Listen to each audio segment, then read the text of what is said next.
Let's talk about the placebo effect, because there's a few basic tenets that support all of this, right? And the first one is the placebo effect. So is it the caffeine in my morning coffee, or is it the expectation of the caffeine in my morning coffee that wakes me up every day?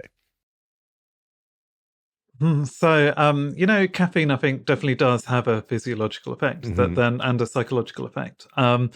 But I do think the expectation plays a really important role. And we know this because scientists gave people, just pure water, like just pure H2O, but they told them that it had caffeine in it and that it was an energy drink. And that did indeed seem to change their alertness, how awake they felt. I think it even did, change their blood pressure to it, kind of raise their blood pressure, kind of getting them pumped up, that was purely through expectation. We also know, in the context of the gym, caffeine is sometimes used as a supplement, to help you kind of have that burst of energy. But actually, when people were taking decaf coffee, but they were told that it was caffeinated, they had exactly the same boost in their strength. So, expectations, even in that context, can be really powerful. Can you give me some other examples that you cite in the book about the placebo effect and how counterintuitively powerful it is, to the point where people will actually believe they're on narcotics if they're told they are? Yeah, exactly. I mean, so there's lots of studies showing that actually, when we take these placebos, that often it can trigger the kind of desired physiological reaction. And that's especially true if you've already had previous experience with the drug. So someone on a Parkinson's drug who has been taking a pill to kind of increase their dopamine, if they then take a placebo pill believing that it's this drug, that actually triggers the release of the dopamine. And the same thing happens with painkillers. You give someone a placebo painkiller and you tell them it's an opioid painkiller, then the brain starts to produce its own endogenous They're like, opioids. yeah, here comes the goodies. Exactly. Candy's coming. Yeah.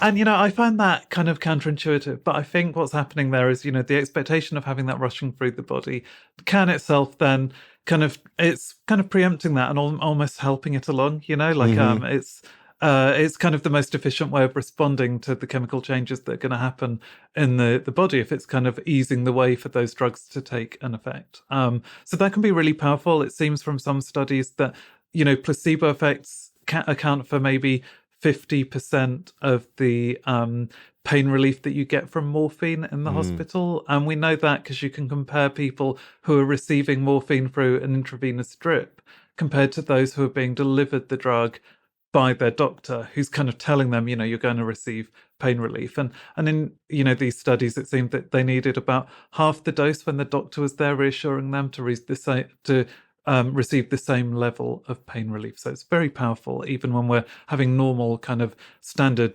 treatments in hospitals.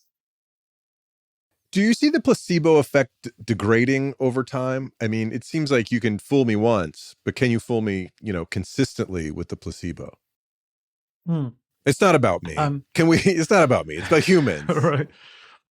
Yeah, exactly. Yeah. I mean, yeah, so that does happen, actually, but, there are ways to kind of overcome that.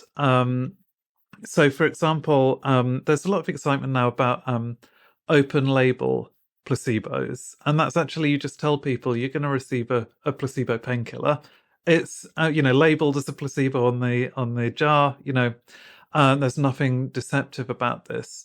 But what they do is they still give the presentation, about the expectation effect to these patients. So they're telling them, well, you're receiving an, inert pill, but you're still going to maybe release these opioids. You're still going to feel great. And in previous studies, that had been shown to actually bring about some pain relief. But you can maximize that by using a process called conditioning. So what you might do is give the placebo pill along with the real drug and maybe associate it with like a certain strong smell, like the smell of cardamom, I think it was in the study. So, you do that so the brain forms this strong association between the new placebo pill and the cardamom smell. And then you ask the person, well, now try to just take the placebo and not the real drug. See how that goes. And what you find is that they take that pill, they have this scent cue as well, and that conditioning actually boosts the placebo effect. And what you find is that then you can go for a few days, maybe the effects are declining slightly, you can then give it a boost. So, for one day out of every 5, for example, you might say, well, now take the real drugs to kind of form that association again. And the hope is that what that would do is you help people to wean themselves off of these addictive drugs that way. So they're lowering their dose, continually lowering their dose and becoming more reliant on the placebo pill until eventually, they feel empowered enough just by this knowledge of the mind-body connection that perhaps they don't need to take the drug at all, that they can go completely cold turkey. You write that the brain evolved to make predictions. How does that influence the expectation effect? So, I think the expectation effect arises from this predictive processing in the brain, which is probably very ancient. Like, I certainly believe that, lots of other animals, I would have thought almost all mammals, maybe birds as well, use a form of predictive processing. And essentially, what's happening is that the brain is always using these cues from its environment, memories from past experiences to then predict, what's going to happen, what's happening in the here and now, and what's going to happen in the future. And the reason that's really powerful and the reason it evolved is because often the sensory data we're receiving is quite poor.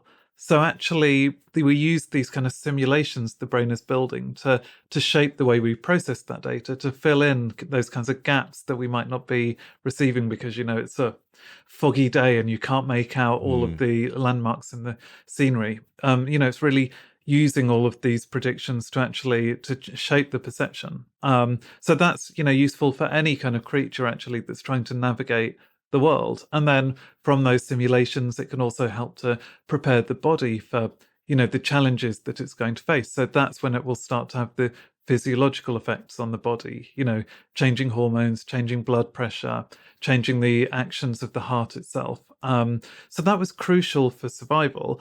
But then humans have all of these other kind of ways of forming expectations. We have symbols, we have culture, we have language, and all of those then kind of feed into the brain's prediction machine and are shaping those simulations that we're making.